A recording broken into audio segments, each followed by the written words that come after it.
took my team to the finals in 2006, I believe, at age 22.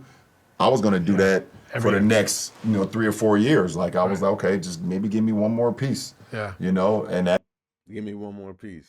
Not let me get better, but give me one more piece.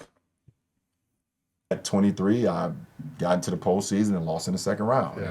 And then I'm, 24, I got there. I got to the Eastern Conference Finals or vice versa. Eastern Conference Finals, the second round one of those years, and I didn't get back into the finals until 2011.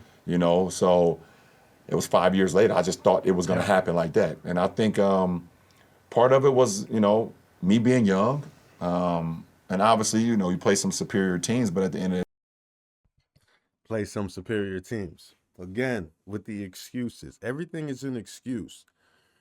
You can't just say, listen, we went out, we weren't good enough and we lost, but the team, my teammates weren't good enough. That's why I had to, go and switch teams so many times. And the teams that I were playing against were superior. Even though he played in the Eastern Conference, which was the weaker conference.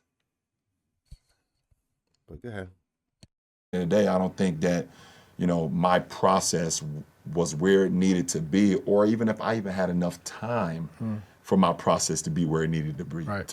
Right. And I didn't win a championship, I believe, until I finally was understanding and had the ability, as far as my capacity, to understand the process, to unlock the process, and then go after it. Yep. And just stay that course.